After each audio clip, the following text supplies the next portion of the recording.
I never imagined that underlining a few words on a restaurant receipt would change my life forever. My name is Emma Parker, and I'm 22 years old. I'm a law student at Columbia University, working the night shift at Bellanova, an upscale Italian restaurant in Manhattan, to pay my tuition. The job is demanding, but it helps me understand people, their quirks, their tells, the subtle ways they communicate without saying a word. That skill, honed over countless shifts observing customers, saved a man's life one cold November evening. It also painted a target on my back that I'm still trying to outrun. The night started like any other Thursday. The restaurant hummed with the usual energy, clinking glasses, murmured conversations, the soft jazz playing overhead. I moved between tables with practiced efficiency, balancing plates and remembering orders without writing them down. Table 12 had just been seated. A man in an impeccably tailored charcoal suit, mid-30s, with dark hair touched with silver at the temples. He had the kind of presence that made other diners glance his way. Not aggressive, but commanding. His eyes, a piercing gray, scanned the room with the awareness of someone who always knew where the exits were. "Good evening," I said, approaching with my usual smile. "Can I start you off with something to drink?" "Macallan. Neat," he replied, his voice smooth and controlled. "And I'll have the osso buco when you're ready." I nodded and headed to the bar, where I noticed something odd. A man I'd never seen before was working behind the counter, filling in for Tony, our regular bartender.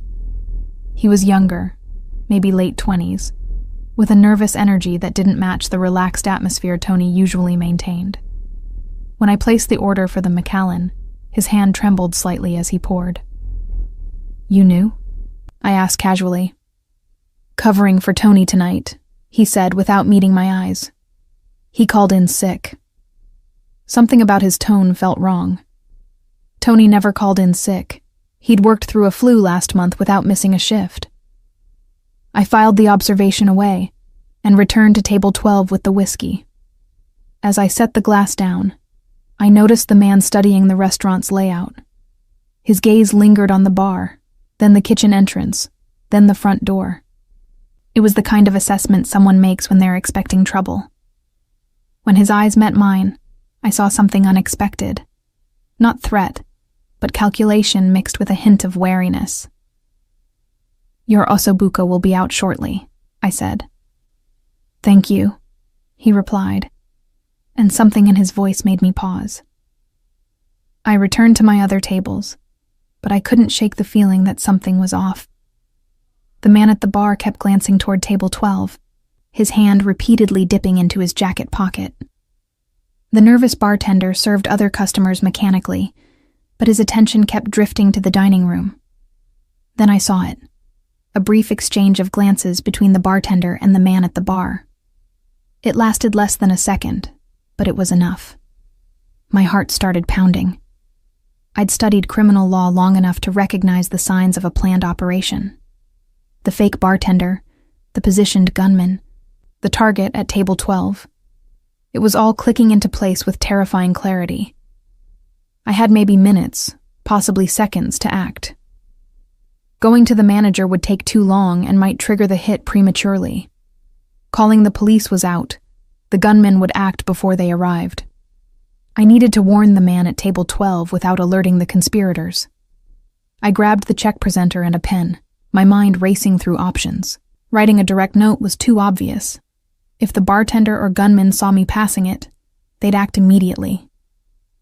Then it hit me. I quickly printed a receipt for table 12's order, though he hadn't asked for it yet. With a steady hand that belied my racing pulse, I wrote the bill. 1 Macallan 18. 1 ossobuco gunman at bar. Setup failed. Exit now. I carefully underlined those specific words. Gunman, bar, setup, failed, exit, now, making them stand out just enough that someone looking closely would notice, but not so obviously that a casual glance would reveal the message. My hand shook as I completed the last word. If I was wrong, I'd look paranoid and probably lose my job. If I was right and he didn't understand, he'd die. If the conspirators noticed what I was doing, I might die with him. I approached table 12 with the check presenter, my professional smile firmly in place, despite the adrenaline surging through my veins. The man at the bar had his hand inside his jacket now, fingers clearly wrapped around something concealed. I had seconds. "Sir, I'm so sorry, but there's been an issue with our kitchen," I said smoothly, placing the receipt in front of him. "I need to verify your order before it's prepared. Could you please review this?" His gray eyes flicked to me, slightly annoyed at the interruption, then down to the paper. I saw the exact moment he noticed the underlined words. His expression didn't change, a testament to impressive self-control, but his posture shifted almost imperceptibly. He read the message once, then again, his finger subtly tracing the underlined words. "I see," he said calmly, his voice betraying nothing. He reached into his jacket. For one terrifying second, I thought I'd made a horrible mistake, and pulled out his wallet. He laid down several $100 bills, far more than the cost of his drink. "Actually, I just remembered an urgent appointment. Please accept this for your trouble, and keep the change." He stood smoothly, buttoning his jacket with practiced ease. The man at the bar tensed, his hand fully inside his jacket now. The fake bartender's eyes widened in panic as his target began moving toward the exit. I had to buy a few more seconds. "Oh, let me get your change, sir," I said loudly, deliberately stepping between the gunman's line of sight and table 12. "No need," the man said, already walking. "You've been extraordinarily perceptive tonight. That's worth far more than the meal I didn't eat." The man at the bar stood abruptly, but table 12's guest was already at the door, moving with purpose but not quite running, fast enough to escape, but not so fast as to cause obvious alarm. I heard the fake bartender swear under his breath. The gunman started to follow, but a large party chose that exact moment to enter, blocking his path. By the time he pushed through them, his target had disappeared into the Manhattan night. For a moment, everything seemed frozen. Then the fake bartender caught my eye, and I saw pure rage there. He knew. He knew I'd warned his target. My blood ran cold as he pulled out his phone and made a quick call, his eyes never leaving my face. The gunman returned, shaking his head, and the two of them had a brief, intense conversation. They both looked at me, and I knew with absolute certainty that I'd just made enemies of very dangerous people. My manager, oblivious to the drama that had just unfolded, approached with concern. "Emma, what happened? Did that customer leave without eating?" "He had an emergency," I managed to say, my voice steadier than I felt. "He left a generous tip, though." I finished my shift in a daze, hyper-aware of every customer, every sound, every shadow. The fake bartender had disappeared during the confusion, and the man at the bar had left shortly after. I kept expecting them to return, to confront me, to finish what they'd started with a different target. When my shift finally ended at 11 p.m., I practically ran to the subway, looking over my shoulder every few steps. I didn't sleep that night. I lay in my cramped studio apartment in Brooklyn, staring at the ceiling, replaying the evening's events over and over. Who was the man I'd saved? Why did someone want him dead? And most importantly, what would happen to me now that I'd interfered? I'd studied criminal law long enough to know that organized crime didn't forgive witnesses, especially not ones who actively disrupted their operations. I'd saved one man's life, but possibly forfeited my own in the process. The next morning, exhausted and jumpy from lack of sleep, I attended my criminal procedure class. Professor Hendricks was discussing witness protection programs, and the irony wasn't lost on me. I barely absorbed the lecture, my mind still circling around the previous night's events. When class ended, I headed to the library to study for my upcoming contracts exam, desperate for any distraction from my spiraling thoughts. That's when I noticed him. A man in a dark jacket, positioned near the library entrance watching me. When our eyes met, he didn't look away or pretend to be doing something else. He just stared, his message clear. We know where you are. My hands trembled as I gathered my books, and I left through a different exit, my heart pounding so hard I could hear it in my ears. Over the next 3 days, I spotted different men following me. They never approached, never threatened, just watched. It was psychological warfare, and it was working. I couldn't eat, couldn't sleep, couldn't focus on my studies. I stopped going to Bellanova, calling in sick, though I knew I couldn't avoid work forever. I needed that job, needed the money for tuition and rent. But every time I thought about returning, I remembered the hatred in the fake bartender's eyes, and my courage evaporated. On the 4th day, something changed. I was walking to campus, trying to pretend I didn't notice the man tailing me 2 blocks back, when a black Mercedes pulled up beside me. The rear window rolled down, and I found myself looking at the man from table 12, Marcus Sterling, as I would soon learn. "Get in," he said simply. "I don't." Emma Parker, 22, law student at Columbia, works at Bellanova to pay tuition, lives alone in Brooklyn. His gray eyes locked onto mine. "They know everything about you. They're planning to move on you within 48 hours. If you want to live, get in the car. Now." I looked back at the man following me. He'd stopped, phone to his ear, watching the Mercedes with obvious alarm. Whatever decision I made in the next few seconds would determine whether I survived the week. I thought about my law professor's warnings about getting involved with criminals, about maintaining ethical boundaries, about the slippery slope of compromise. Then I thought about dying on a Brooklyn street, another unsolved murder in a city full of them. I got in the car. The Mercedes pulled away from the curb smoothly, and I found myself in the back seat with Marcus Sterling, separated from the driver by a privacy partition. The interior smelled of leather and expensive cologne. My heart hammered against my ribs as I tried to process what I'd just done. I'd voluntarily entered a vehicle with a man who was clearly involved in organized crime, a man whose life I'd saved, but who remained a complete stranger. Every instinct screamed that I'd made a terrible mistake. Yet sitting on that sidewalk waiting to be killed seemed like a worse option. "You're scared," Marcus observed, his tone matter-of-fact rather than mocking. "That's smart. Fear keeps you alive in this world." "Who are you?" I asked, proud that my voice didn't shake. "And what do you want with me?" "My name is Marcus Sterling. I run several businesses in the city, some legitimate, some less so. That man at the bar was named Victor Romero, a contract killer employed by the Delgado family. They're my primary competitors in certain ventures." He spoke as casually as if discussing the weather. The bartender was Miguel Santos, Victor's spotter.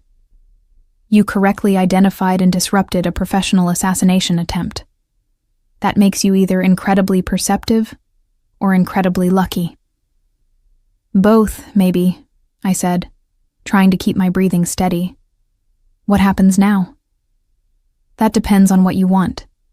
He pulled out his phone and showed me a photo. It was me, leaving my apartment building that morning. "The Delgados have already identified you as my associate. In their minds, you're either someone I planted at Bellanova to watch for exactly this kind of operation, or you're someone I'm involved with personally. Either way, they've marked you as a valid target for retaliation." Cold dread washed over me. "But I'm not your associate. I'm just a waitress who happened to notice something wrong." "The truth doesn't matter to people like the Delgados. Perception does. They believe you work for me, so you might as well actually work for me. At least then you'll have protection." He pocketed his phone. "I'm offering you a choice, Emma. Option 1. You continue your life as normal, unprotected, and within a week you'll be dead. They won't make it quick either. They'll want to send me a message through you. Option 2. You accept my protection, which comes with certain conditions and expectations. What kind of conditions? I asked, though I already knew I didn't really have a choice. Dead was dead, regardless of how I got there. You continue your studies at Columbia. You live your life as normally as possible, but you accept a security detail, discreet professionals who will ensure you're never alone and vulnerable. You also accept a full scholarship to Columbia that I'll arrange through one of my legitimate businesses. Consider it payment for saving my life. He paused, gauging my reaction. Additionally, you'll meet with me periodically to discuss what you observed that night.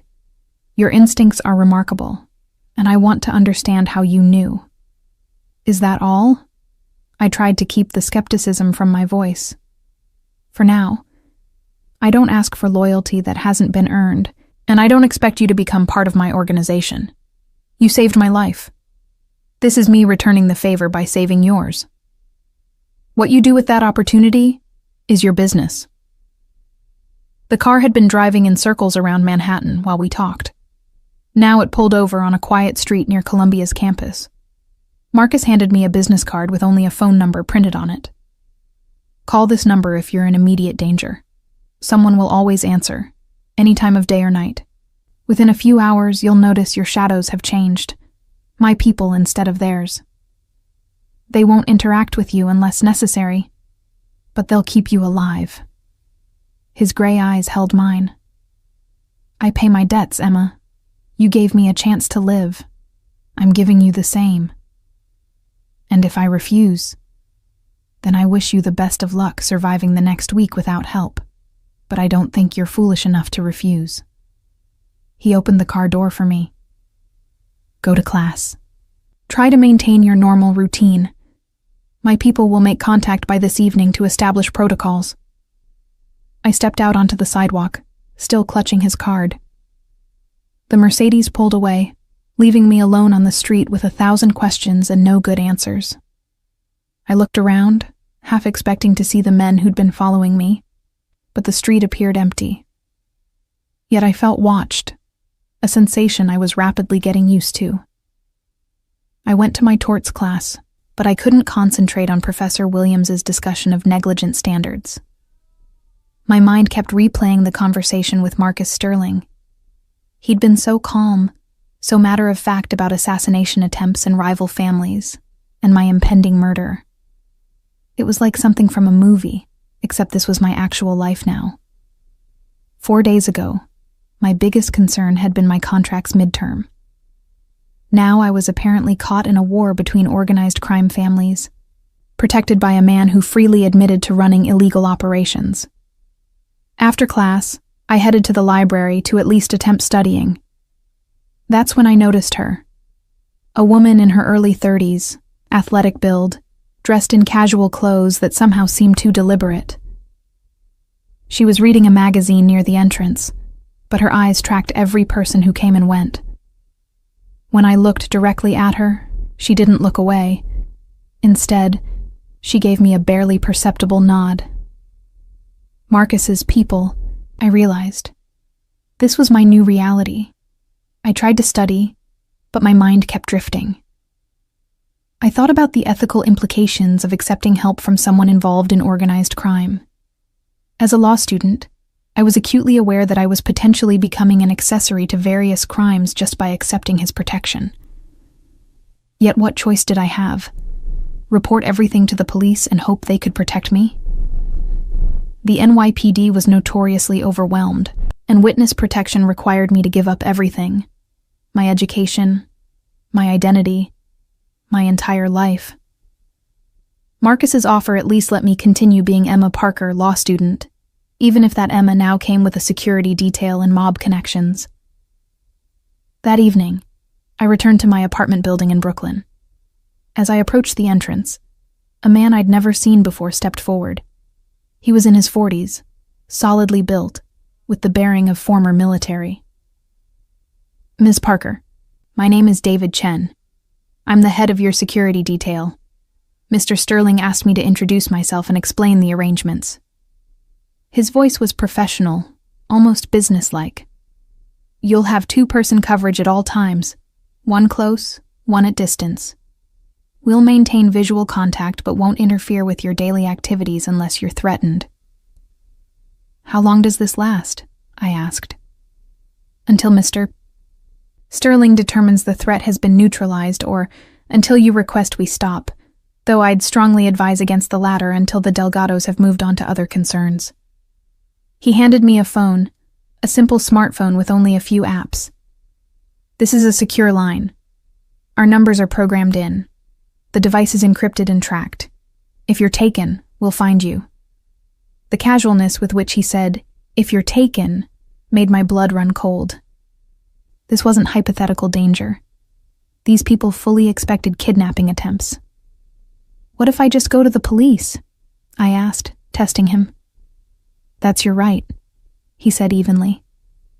"But I'd point out that you've already accepted Mr. Sterling's help by getting in his car this morning. The Delgados know this. They have people watching you, just like we do. Going to the police now won't protect you. It'll just eliminate one of your defense options while confirming to the Delgados that you're not actually Sterling's asset. That makes you a loose end they'll want to tie up." He was right, and I hated that he was right. What if the police come to me? Tell the truth about what you saw at the restaurant. Don't volunteer information about Mr. Sterling or today's conversation. If they press, say you're scared and you don't know anything else. It's not a lie. You are scared, and you genuinely don't know the details of Mr. Sterling's operations. He checked his watch. "I'll leave you to your evening. Remember, we're always nearby. Don't let our presence make you careless, but don't let the threat make you paralyzed either. Live your life." He walked away, and I entered my building, climbed the 3 flights to my studio apartment, and locked the door behind me. Only then did I allow myself to fall apart. I sat on my second-hand couch and cried. From fear, from stress, from the surreal impossibility of my situation. A week ago, I was just a law student and waitress. Now I was protected by the mob because I'd saved a crime boss from assassination. How had my life derailed so completely in such a short time? The next morning, I woke to find an email from Columbia's financial aid office. I'd been awarded a full scholarship from the Sterling Foundation, covering tuition, fees, and a generous living stipend. The email praised my academic achievements and potential. I stared at the message, torn between gratitude and guilt. This was money from illegal activities, laundered through a legitimate foundation, buying my silence and cooperation. Yet it also meant I could quit Bellanova, could focus entirely on my studies, could stop worrying about making rent while juggling classes and work. Was I selling my soul, or was I accepting payment for a service rendered? I decided to attend class and think about it later. In criminal law, we were discussing RICO statutes, laws designed to prosecute organized crime. Professor Martinez explained how the Racketeer Influenced and Corrupt Organizations Act allowed prosecutors to charge entire criminal enterprises rather than just individual crimes. The irony of studying laws meant to destroy organizations like Marcus Sterling's, while being protected by that very organization, wasn't lost on me.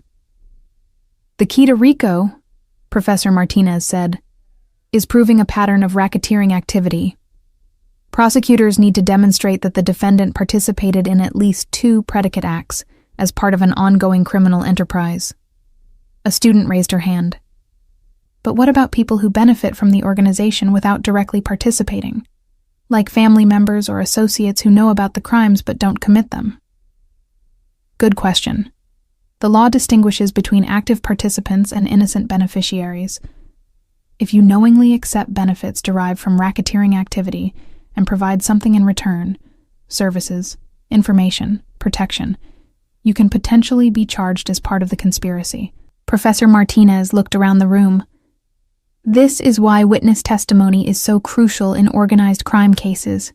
Insiders who flip can provide the evidence needed to prove enterprise structure and activity patterns. My stomach dropped. I was exactly the kind of person Professor Martinez was describing. Someone knowingly accepting benefits from a criminal organization. If the FBI ever investigated Marcus Sterling seriously, I could be charged as part of his conspiracy.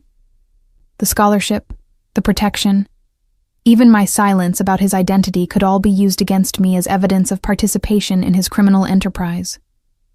After class, I found a quiet corner of the campus and called the number Marcus had given me. He answered on the second ring. "Emma, is something wrong?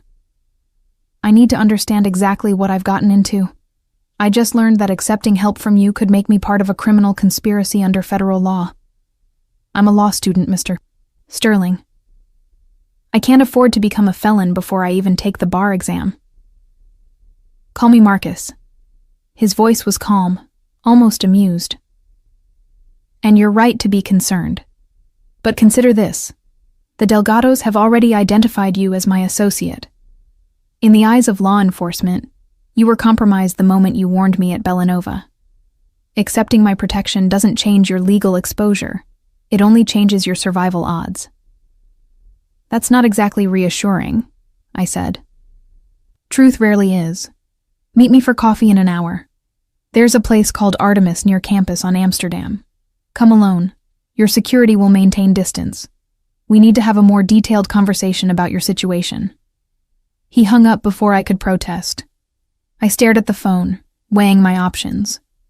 Every instinct said to cut ties now, while I still could. But David Chen's words echoed in my mind. Going to the police would just confirm to the Delgados that I wasn't really Sterling's asset, making me a loose end to eliminate. I was trapped in a situation with no good exits, only choices between bad and worse. An hour later, I walked into Artemis, a small coffee shop frequented by Columbia students. Marcus sat in a back corner booth, positioned to watch both the entrance and the rear exit. He'd dressed down, jeans, a sweater, less conspicuous than his usual tailored suits. If I didn't know better, I'd think he was a professor or grad student. "Thank you for coming," he said, as I slid into the booth across from him. "I understand you're concerned about legal exposure. Let me be frank with you about your situation." Over the next hour, Marcus laid out the reality of my circumstances with brutal honesty. The Delgados, led by Rafael Delgado, a 48-year-old veteran of organized crime, viewed me as Sterling's collaborator. They'd already put a contract on me, not to be executed immediately, but held in reserve for the right moment to maximize impact. His protection wasn't just about keeping me alive. It was about preventing the Delgados from using me as leverage against him. "So I'm bait," I said flatly. "You're a complication they want to resolve, and I want to prevent," he corrected. "The difference matters. If you were just bait, I'd have people watching you but not protecting you, letting them grab you to draw out their operation. Instead, I'm actively preventing them from taking you, which costs me resources and attention. Why? You don't know me. Why invest so much in protecting a random waitress?" Marcus was quiet for a moment, studying me with those penetrating gray eyes. "Because you risked your life to save mine without knowing who I was or what I could offer in return. That kind of instinct, that willingness to do the right thing despite the cost, it's rare, especially in my world." He paused. "Also, I admire intelligence. You saw a threat pattern that professional security teams might have missed. That's valuable. Valuable enough to protect me indefinitely? That doesn't make sense." "Then let me make it make sense." He leaned forward slightly. "The Delgados and I have been at war for 3 years. It's been expensive, bloody, and ultimately pointless. We're too evenly matched for either side to win decisively. We need an exit ramp, a way to de-escalate without losing face. You could be that exit ramp." "I don't understand." "Rafael Delgado is old school. He values honor, tradition, codes of conduct. The fact that I'm protecting someone who saved my life, especially a civilian not involved in our business, that resonates with his worldview. If I can leverage your situation into a negotiation, I might be able to end this war without more bloodshed. But that only works if you're alive, and clearly under my protection." I absorbed this information, trying to reconcile it with everything I knew about criminal psychology from my classes. You're using me as a peace offering. I'm using you as a symbol of shared values. There's a difference. A peace offering would involve giving you to them, which I won't do. A symbol means demonstrating that even in our world, some lines shouldn't be crossed, like killing innocent civilians who act with honor. He took a sip of his coffee. Of course, this is my best-case scenario. Worst case, the Delgados ignore the symbolism and come after you anyway. That's why you have David and his team. And what happens to me if your plan works? If you negotiate peace with the Delgados using me as your symbol of honor? You continue your life. You finish law school. You become whatever kind of lawyer you want to be. The scholarship remains, considerate payment for services rendered. And maybe, occasionally, I call on you for advice. What kind of advice? I asked suspiciously. Legal advice. You're studying the law. I frequently need to navigate it. Having someone who understands both worlds, someone who's smart enough to spot an assassination plot in real time, that's valuable consulting work. Well paid, ethically ambiguous, occasionally dangerous, but valuable. He met my eyes steadily. I'm not asking you to become my attorney, Emma. I'm suggesting an occasional advisory relationship, compensated appropriately, that helps both of us. It was a seductive offer, made more seductive by how reasonable Marcus made it sound. Occasional legal consulting for a well-paying client who happened to run criminal operations. It was exactly the kind of ethical quagmire that law school warned about. Yet it was also the kind of opportunity that could secure my future, pay off my student loans, establish my career. The devil was offering me everything I needed, and all it would cost was my soul. Or maybe just the illusion of moral purity that law students clung to before the real world complicated everything. I need time to think about this, I said. Of course. But while you think, remember, the Delgados aren't waiting for you to make up your mind. They're planning their move right now. Whatever you decide about our future relationship, you need my protection in the present. Don't confuse those two things. He stood, left money for both our coffees, and walked out. I sat there for another 20 minutes, trying to untangle the moral knots he'd tied around me. By saving his life, I'd crossed a line I didn't know existed. Now I was on the other side, trying to find my way back to normal, while dangerous people made plans that included my death. Marcus Sterling offered survival, education, and opportunity. All it cost was becoming complicit in his world. I left Artemis and walked back toward my apartment, acutely aware of the woman following at a discreet distance. My security, my prison guard, my protector. All of the above, depending on how I chose to frame it. The sun was setting over Brooklyn, painting the sky in shades of orange and red that reminded me of fire. My old life was burning away, whether I wanted it to or not. The only question was what would rise from those ashes.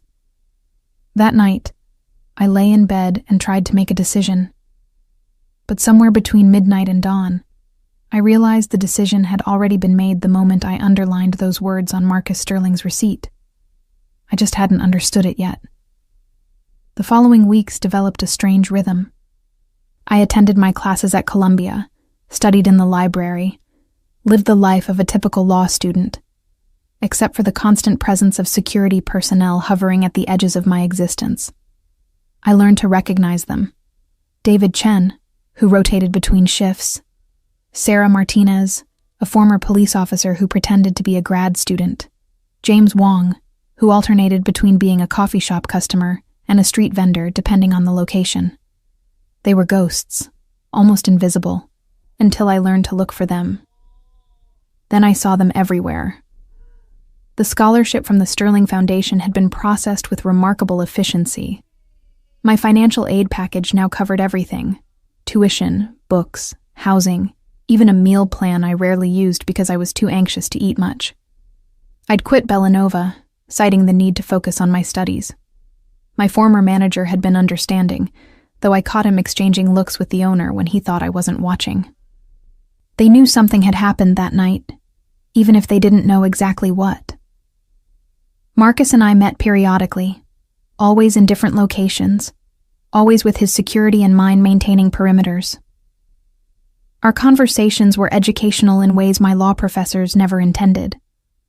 He taught me about the real-world application of criminal law, about how organizations structured themselves to avoid RICO prosecution, about the delicate balance between legitimate businesses and illegal operations. I taught him about emerging legal theories, about regulatory vulnerabilities, about how prosecutors built cases. It was a strange exchange program, and I tried not to think too hard about the ethics of it. "You're good at this," Marcus observed during one of our meetings, this time at a small gallery in Chelsea. We were pretending to admire abstract paintings while discussing money laundering statutes. "You think like a prosecutor but understand the defense perspective. That's rare." "I'm still trying to decide what kind of lawyer I want to be," I admitted. "These conversations aren't making that decision easier." "Why not? You're seeing both sides of the system, the theory they teach in classrooms and the reality in the streets. Most lawyers never get that perspective until they've been practicing for years, and by then they're too invested in one side to understand the other." "That's exactly the problem," I said, moving to examine a sculpture that gave us a view of the exits. "I'm not supposed to understand both sides this intimately. Defense attorneys aren't supposed to consult with their clients on how to evade prosecution more effectively. Prosecutors aren't supposed to sympathize with the people they're prosecuting. And yet the best ones do exactly that. The best defense attorneys understand prosecution strategy. The best prosecutors understand why people commit crimes." He paused in front of a canvas that was mostly red slashes against black. "You're not compromising your integrity by understanding complexity, Emma. You're developing judgment." Before I could respond, my phone buzzed. It was a text from David Chen. "Possible tail. Don't react. Proceed to exit A3. Transport waiting." My heart rate spiked, but I forced myself to appear calm. Marcus had received a similar message. I could see it in the subtle shift of his posture, the way his eyes scanned the gallery's other visitors. "Time to go," he said quietly. "Stay close to me, but not too close. If something happens, David will get you out." We walked toward the gallery's rear exit, maintaining a casual pace that belied the adrenaline flooding my system. I spotted them then, two men who'd been pretending to admire paintings, but whose attention never left us. They were trying to be subtle, but once you knew what to look for, surveillance was hard to hide. We exited into an alley where two cars waited. Marcus steered me toward the first one, where David Chen held the door open. "Different routes," Marcus said. "I'll contact you when it's clear." "Wait, what about—" "No time. Go." He pushed me gently but firmly toward the car, then headed to the second vehicle. I slid into the back seat, and David accelerated before I'd even closed the door. Through the rear window, I saw the two men from the gallery emerge into the alley, speaking urgently into phones. We turned a corner, and they disappeared from view. "Who were they?" I asked, my voice shaking despite my efforts to stay calm. "Delgado surveillance team," David said, his eyes constantly checking mirrors. "They've been probing the security perimeter for the last week, looking for vulnerabilities. Tonight they got too close. We needed to extract you before they could establish a pattern." "Extract me? Like I'm some kind of intelligence asset?" "You are an asset," David said bluntly. "You're valuable to Mr. Sterling, which makes you valuable to his enemies. That's just the reality, Ms. Parker.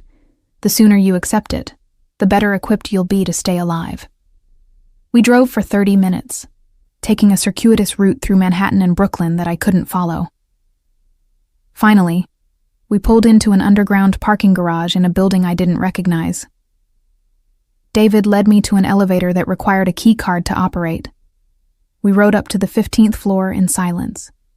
The elevator opened directly into a penthouse apartment that was clearly Marcus's. The space was elegant, but not ostentatious. Hardwood floors, minimal furniture, floor-to-ceiling windows overlooking the East River. David guided me to a living area and gestured to a couch. "Mr. Sterling will join you shortly." He took a different route to ensure he wasn't followed. "Can I get you something to drink? Water? Coffee?" "Water, please," I managed. He brought me a glass and then positioned himself near the windows, watching the street below with professional intensity. I sipped the water and tried to calm my racing thoughts. This was escalating faster than I'd anticipated. The Delgados weren't just watching anymore. They were actively tracking my movements, looking for opportunities. The theoretical danger had become concrete and immediate. 15 minutes later, Marcus arrived through a different entrance, accompanied by 2 of his security personnel. He dismissed them with a gesture and joined me in the living area, pouring himself a whiskey from a cabinet. "I apologize for the drama," he said, settling into a chair across from me. "But we needed to break their surveillance pattern before they mapped your entire routine." "They were that close?" "Close enough. Rafael Delgado has a tactical team that specializes in abduction operations. If they'd established your full pattern, where you live, where you study, your daily routes, they could have planned a grab within 48 hours. He took a sip of his drink. "Fortunately, David's team spotted them early enough to disrupt their reconnaissance." "How long can this go on?" I asked, hearing the exhaustion in my own voice. "Living like this, always looking over my shoulder, never knowing if today's the day someone decides to kill me to send you a message? Until we negotiate a solution or eliminate the threat." He set down his glass. "I told you before that I hope to use your situation as a basis for negotiation. I've made overtures to Rafael through intermediaries, proposing a meeting to discuss terms for de-escalation. So far, he's refused." "Because he thinks killing me will hurt you more than negotiation?" "Partly. Also because accepting my protection of you would require him to acknowledge that some targets are off limits, which sets a precedent he's reluctant to establish. Once you start making rules about who can and can't be targeted, you create constraints on your operational flexibility." Marcus leaned forward slightly. "But there's another factor. Rafael has a daughter, Isabella, who's 24. She's not involved in his business. She's an artist, lives in Soho, deliberately separated from his world. If Rafael acknowledges that civilians under protection are off limits, he implicitly extends that protection to her, which means I could use her as leverage if our war escalates further. So he'd rather kill me than establish a precedent that might protect his own daughter. That's insane. It's strategy, cold, ruthless, but rational within the framework of our world." He paused. "However, there might be another approach. What do you know about federal witness protection?" I blinked at the sudden shift in topic. "It's a program run by the U.S. Marshals Service. They relocate witnesses to serious crimes, give them new identities, help them rebuild their lives in exchange for testimony. Would you consider it? If I could arrange for the FBI to approach you with an offer, immunity in exchange for testimony about what you witnessed at Bellanova, you'd be taken out of play. The Delgados couldn't touch you without bringing federal heat they can't afford. But I'd have to testify against you," I said slowly, understanding dawning. "I'd have to tell them everything I know about your operations, which is almost nothing. You know I exist. You know I have security personnel. You know I conduct business, all of which is public record or easily assumed. You don't know the details of my operations, my associates, my financial structures. Your testimony would be dramatic, but ultimately not very damaging to me. Yet it would give the FBI a connection to my organization that satisfies their institutional needs without actually compromising my security." I stared at him, trying to process the implications. "You're suggesting I become a federal witness against you, knowing that my testimony won't actually hurt you, just to get me into protective custody?" "I'm suggesting that witness protection might be your best exit from this situation. You'd have to give up being Emma Parker, new name, new location, new life. But you'd be alive and free from the Delgados. You could finish law school somewhere else, start fresh. Except I'd be living a lie for the rest of my life. I couldn't contact my friends, couldn't use my real name, couldn't build a career under my own identity. I shook my head. That's not freedom, Marcus. That's a different kind of prison. Then we find another solution. He stood and walked to the windows, looking out at the city lights. There's a third option we haven't discussed. We could bring the war to the Delgados, force a confrontation that resolves the situation permanently. You mean, kill Rafael Delgado? I mean, create conditions where he has no choice but to negotiate on my terms. That might involve eliminating his operational capacity, targeting his revenue streams, applying pressure through law enforcement channels I have access to. He turned back to me. But I won't lie to you. It would be violent, expensive, and risky. There would be casualties. Some of them might be innocent people who happened to be in the wrong place at the wrong time. I can't be responsible for that, I said immediately.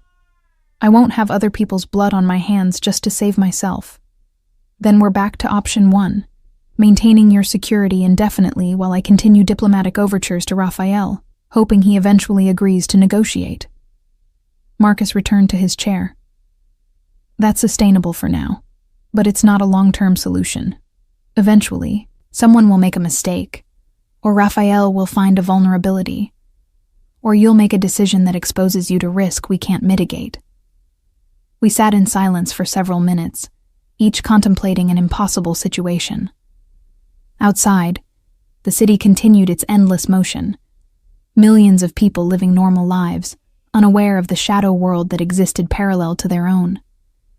I'd thought I understood criminal law, had thought I understood the justice system. But the classroom version was so sanitized compared to this reality. Here, in Marcus Sterling's penthouse, discussing my survival options like we were choosing insurance plans, I understood for the first time how inadequate my education had been. There might be a fourth option, I said slowly, an idea forming. What if we make me more valuable alive than dead? What if I become a documented neutral party, someone both sides have an interest in protecting? Marcus raised an eyebrow. Explain. I'm studying mediation and alternative dispute resolution this semester. One of the key principles is establishing neutral arbitrators, people who have no stake in the conflict, but who both parties trust to be fair. What if I position myself as a potential mediator between you and the Delgados? Not now, but in the future. Someone who understands both sides, who's demonstrated good judgment, who has a vested interest in de-escalation because I'm caught in the middle. That's ambitious, Marcus said, though I could see he was considering it seriously. It would require Rafael to acknowledge you as legitimate, which means accepting that you're not simply my asset. It would also require you to genuinely be neutral, which becomes difficult when I'm the one protecting you. But I am neutral, I insisted. I don't want either of you to win. I want both of you to stop fighting.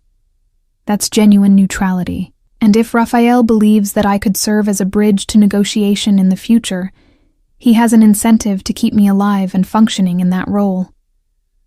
It's an interesting approach, Marcus admitted. It would require careful positioning, probably some public demonstration of your neutrality. And it would only work if Rafael believes you have something valuable to offer as a mediator. I do. I understand law, negotiation, conflict resolution.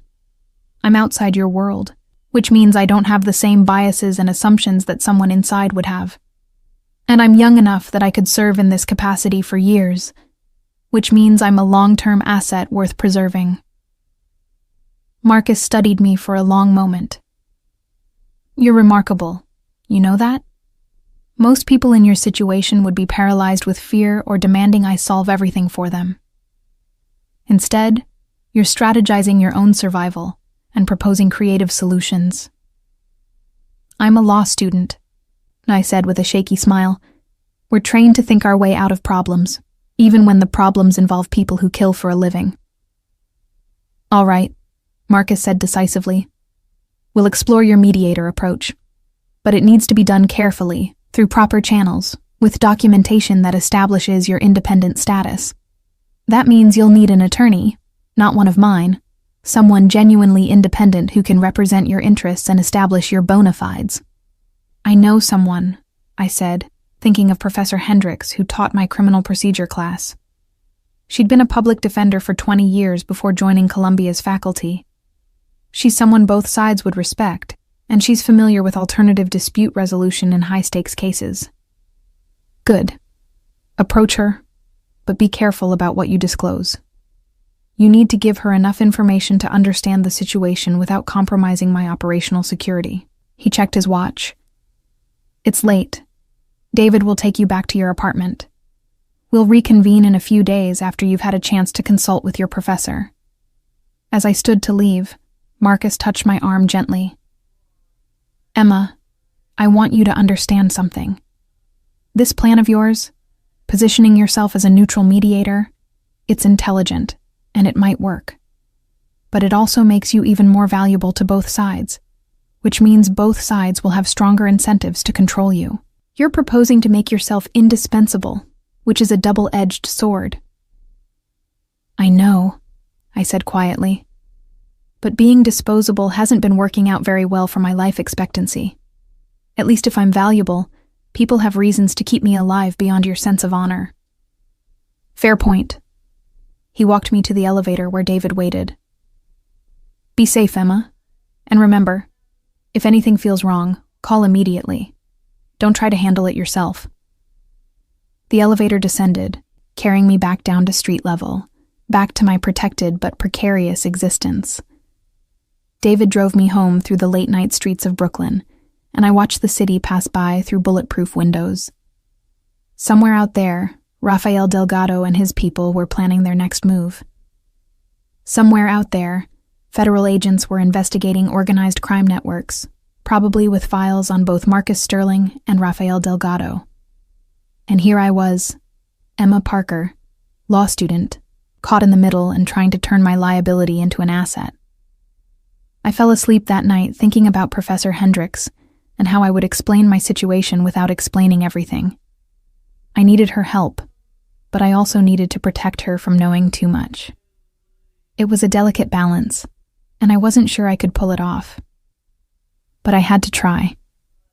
Because the alternative, living in hiding, or dying in the crossfire, or disappearing into witness protection, none of those were acceptable.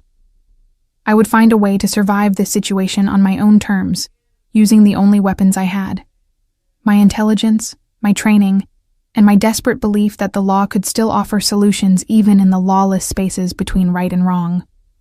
The next morning, I waited outside Professor Hendricks's office during her posted office hours, rehearsing my carefully prepared explanation. Suzanne Hendricks was in her 50s, with steel-gray hair cut in a practical bob and sharp eyes that missed nothing. She'd spent 2 decades defending clients no one else would take, navigating the worst parts of the criminal justice system with skill and compassion. If anyone could help me establish legitimacy as a neutral party in a gang war, it was her. But I had to convince her without revealing so much that I put her in danger, or compromised Marcus's security. Ms. Parker, she said, opening her door and gesturing me inside. This is a surprise. You're not scheduled for office hours today, are you? No, Professor. I'm sorry for the intrusion, but I need some legal advice. Personal legal advice, not related to class. Her expression shifted from friendly to professional in an instant. All right, sit down and tell me what's going on.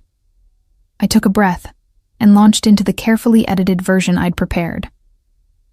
A few weeks ago, I witnessed a potential crime while working at a restaurant. I intervened in a way that prevented someone from being harmed. Since then, I've been approached by people connected to both the potential victim and the people who might have been planning the crime. I'm caught between 2 hostile groups, and I need to establish myself as a neutral party with legitimate status. Professor Hendricks leaned back in her chair, studying me. When you say you're caught between hostile groups, are we talking about organized crime? I'd prefer not to specify the nature of the groups, I said carefully. But yes, these are people who operate outside legal channels, and they have the capacity to cause me serious harm. Have you considered going to the police? I've considered it, but the situation is complicated.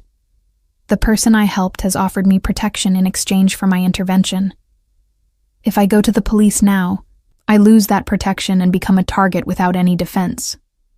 Also, I don't have specific information about criminal activities. I witnessed a potential threat, not an actual crime. And you want to position yourself as a mediator between these groups? She tapped her fingers on her desk, thinking, that's an unusual approach. Most people in your situation would be trying to get as far away as possible. I can't get far enough away fast enough, I said honestly. They know who I am, where I live, where I go to school. Running isn't an option. Witness protection would require giving up my identity and education. So I need to make myself valuable enough that both sides have reasons to keep me alive and independent. Professor Hendricks was quiet for a long moment. Emma, what you're describing is extremely dangerous. Mediators in gang conflicts have to be carefully established with the approval of all parties. You can't just declare yourself neutral and expect people who make their living through violence to respect that status. I know. That's why I need your help. I need someone with credentials and reputation to vouch for me, to help establish my legitimacy as a potential neutral party, someone both sides would respect. You're asking me to involve myself in an active gang conflict? I'm asking you to help me establish a legal framework for mediation in a dispute resolution context. You've done alternative dispute resolution work before. This would be similar, just with higher stakes. I met her eyes steadily. Professor, I'm not asking you to put yourself at risk. I'm asking for advice, and possibly a letter of introduction that establishes my bona fides as someone trained in mediation and conflict resolution. The actual interaction with the parties would be my responsibility. She stood and walked to her window, looking out at the Columbia campus. If I help you with this, I need full honesty from you. I need to know exactly what you witnessed, who you're dealing with, and what the actual risks are. I can't provide ethical representation without complete information. If I give you complete information, I make you a potential target, I said. These people don't hesitate to eliminate threats, and knowledge makes you a threat. I'm trying to protect you by keeping you at arm's length. That's not your decision to make. I'm an attorney with 20 years of experience dealing with dangerous people. I know the risks and I can take appropriate precautions, but I won't help you without understanding the full situation. She turned back to face me. So, you have a choice, Emma. Either you trust me with the complete story, or you find another approach to your problem. I weighed the options quickly. Professor Hendricks was right. I couldn't expect her to help me without full disclosure. And if she was willing to take on the risk, who was I to make that decision for her? All right, I said. The person I helped is Marcus Sterling. I don't know all his operations, but I know he runs significant criminal enterprises in Manhattan. The people who want me dead are the Delgado family, led by Rafael Delgado. They believe I'm Sterling's asset because I warned him about an assassination attempt in the restaurant where I worked. Professor Hendricks' eyebrows rose. Marcus Sterling. The Marcus Sterling. The one the FBI has been investigating for organized crime for the past 5 years? Yes. And you intervened in an assassination attempt against him? I spotted the setup and warned him. I didn't know who he was at the time. I just saw something wrong and acted on instinct. She sat back down, processing this information. Emma, do you understand the level of danger you're in? These aren't street gangs fighting over corners. Sterling and Delgado are sophisticated criminal organizations with resources, political connections, and no qualms about eliminating threats. I understand. That's why I need help establishing neutral status. It's the only path I can see that doesn't end with me dead or in hiding for the rest of my life. Professor Hendricks picked up her phone and made a call. Tom, it's Suzanne Hendricks. I need a consultation on a high-stakes dispute resolution matter. Can you come by my office? Yes, today. It's urgent. She hung up and looked at me. Tom Hayes is a retired FBI agent who now works as a security consultant. He specializes in mediating gang conflicts and establishing neutral parties in criminal disputes. If anyone can help you navigate this situation, it's him. An FBI agent? My stomach dropped. Professor, I can't talk to federal law enforcement. That violates the protection arrangement I have with Sterling. Tom is retired. He doesn't report to the Bureau anymore, and his consulting work is protected by attorney-client privilege through me. He's not going to arrest anyone or initiate an investigation. He's going to help us figure out if your mediation approach is viable, and if so, how to implement it. She leaned forward. Emma, you need professional help with this. I can provide the legal framework, but Tom has the practical experience with the specific players involved. Sterling and Delgado both know him and respect him. He's one of the few people who could actually make your neutral status credible. I didn't like it, but she was right. I'd need more than legal theory to navigate this situation. I'd need someone who understood the practical realities of criminal mediation. All right, but Sterling needs to know I'm consulting with a former FBI agent. I don't want him thinking I've betrayed his trust. Fair enough. Call him now, before Tom arrives. Put it on speaker so I can confirm the conversation happened. I pulled out the secure phone Marcus had given me and called his number. He answered immediately. Emma, what's wrong? Nothing's wrong. I'm in Professor Hendricks' office at Columbia. I've explained my situation to her, and she wants to bring in a consultant, Tom Hayes, a retired FBI agent who now does dispute resolution work. I need your permission before I proceed with this consultation. There was a pause. Tom Hayes, 42 years old, spent 15 years investigating organized crime before retiring last year. Smart, ethical, connected. He's reached out to me before about potential mediation opportunities, but I wasn't interested at the time. Another pause. Tell Suzanne I appreciate her caution in calling first. I'm willing to authorize this consultation, but I want a meeting with Hayes before Emma implements any mediation strategy. I need to assess him directly. I'll convey that, Professor Hendricks said, speaking toward the phone. And Marcus, I'm doing this pro bono as Emma's attorney, which means attorney-client privilege applies to all our communications. Nothing said in this consultation will be shared with active law enforcement without Emma's explicit consent. Understood. Emma, be careful. And Suzanne, thank you for helping her. She deserves better than being caught in our war. He hung up, and I pocketed the phone. He's agreed, but he wants to meet Hayes before anything moves forward. That's reasonable. In fact, I'd insist on it. Any mediation strategy requires buy-in from all parties. She checked her watch. Tom should be here in about 20 minutes. Use that time to write down everything you know about the current situation. When the assassination attempt happened, what contacts you've had with Sterling since then, any encounters with Delgado's people, and what security measures are currently in place. I spent the next 20 minutes documenting my bizarre month, from underlining words on a receipt to sitting in a crime boss's penthouse discussing survival strategies. Writing it out made it seem both more real and more surreal. 4 weeks ago, my biggest concern had been my contract's midterm.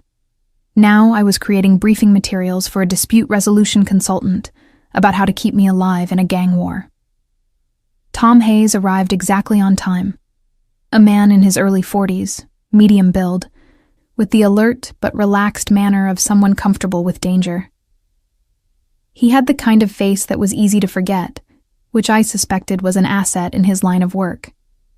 Professor Hendricks made introductions, and we all settled around her small conference table. So, Hayes said, looking directly at me, Suzanne tells me you want to establish yourself as a neutral mediator between Sterling and Delgado. That's ambitious for a law student who just happened to witness an assassination attempt. I'm open to other suggestions if you have them, I said. But running, hiding, and hoping Sterling's security keeps me alive indefinitely all seem like strategies with limited lifespans. Fair point. He pulled out a tablet and stylus. Let's start with what you know about the current state of the Sterling-Delgado conflict. How long has it been active? Over the next hour, I shared everything Marcus had told me, everything I'd observed, and everything I'd inferred from my criminal law classes. Hayes asked sharp questions, took detailed notes, and occasionally exchanged looks with Professor Hendricks that suggested they were having a silent conversation I wasn't privy to. All right, Hayes said finally. Here's my assessment. Your mediation strategy is viable, but it requires several components to work. First, you need documented training in conflict resolution and mediation, actual coursework and certification, not just theoretical knowledge. Second, you need a public-facing identity as a mediator that's separate from your current student identity. This establishes you as a professional in the field rather than just Sterling's protected asset. Third, you need Rafael Delgado to agree to recognize your neutral status, which is the hardest part. How do we get Rafael to agree? I asked. We don't ask him directly. That makes it look like Sterling's initiative, which Rafael will reject. Instead, we have a neutral third party, me, reach out to Rafael to inform him that a potential mediator has emerged from the Sterling conflict and is interested in establishing credentials for future dispute resolution work. I mention you in passing, not as Sterling's person, but as an independent actor who happened to intervene in their conflict and now sees opportunity in the mediation space. That's a fine distinction, Professor Hendricks observed. It's a crucial distinction, Hayes corrected. Rafael needs to believe Emma is pursuing her own interests, not Sterling's agenda. If she's positioning herself as a professional mediator who wants experience with high-stakes conflicts, that's something Rafael can understand and potentially support. It also gives him a way to de-escalate without appearing weak. He's not backing down from Sterling. He's recognizing the value of having a neutral mediator available for future disputes. What about the FBI? I asked. Won't they investigate me once I start publicly positioning myself as a mediator in criminal disputes? They'll definitely take an interest, Hayes admitted. But here's the thing. The FBI actually supports neutral mediators in gang conflicts. It reduces violence, prevents civilian casualties, and sometimes leads to information sharing that helps with investigations. As long as you're genuinely neutral and not actively participating in criminal activities, the Bureau will likely leave you alone and might even provide informal support. So I'd be walking a line between criminal organizations and federal law enforcement, trying to maintain independence from both? Exactly. It's not a comfortable position, but it's sustainable if you're smart about it. And it's infinitely better than your current situation, where you're just a target waiting for someone to take a shot. We talked for another hour, developing a concrete plan. Professor Hendricks would arrange for me to take an intensive mediation certification course over winter break. Hayes would make initial contact with Rafael Delgado's representatives to float the idea of a neutral mediator emerging from recent events. I would start establishing a public profile as a student interested in alternative dispute resolution in high-stakes conflicts, publishing articles, attending conferences, making myself visible in that professional space. This will take 3 to 6 months to fully establish. Hayes warned, during that time, you'll still need Sterling's protection, because Rafael won't recognize your neutrality until you've proven yourself credible. Can Sterling maintain your security for that long? I think so, I said. He seems committed to keeping me alive, both for honor reasons and because he thinks I'm valuable. Good, because the moment Rafael smells weakness or perceives that Sterling is withdrawing protection, he'll move against you to test your supposed neutral status. You need to be under credible protection until your mediator identity is fully established and recognized by both sides. As the meeting wrapped up, Hayes gave me his card. I'll set up a meeting with Sterling in the next few days. He'll want to assess me directly, make sure I'm not running some kind of FBI operation against him. Once he's satisfied, we'll begin the outreach to Delgado. Until then, maintain your current security protocols and start working on your public profile as a mediator. I left Professor Hendricks' office with a plan, a timeline, and a fragile sense of hope. It wasn't a perfect solution. It required months of careful positioning, multiple parties cooperating against their instincts, and me developing professional credentials while dodging assassination attempts. But it was something concrete, a path forward that didn't require me to abandon my identity or live in permanent hiding. That evening, I sat in my apartment and started researching mediation certification programs. The Columbia program offered an intensive 3-week course over winter break that would provide basic certification. I could supplement that with online courses in gang mediation, conflict resolution in criminal contexts, and alternative dispute resolution in high-stakes negotiations. By spring semester, I'd have enough credentials to begin establishing my professional identity. My phone buzzed. A text from Marcus. Hayes contacted me. Meeting tomorrow at 2 p.m. Location TBD. Bring Professor Hendricks if she's available. We need to discuss parameters before proceeding. I forwarded the message to Professor Hendricks, who confirmed her availability. Then I returned to my research, losing myself in academic articles about successful mediations in gang conflicts, case studies of neutral parties who'd managed to de-escalate violence, and theoretical frameworks for establishing credibility in criminal contexts. Around midnight, my secure phone rang. It was David Chen. Ms. Parker, we've detected increased surveillance around your building.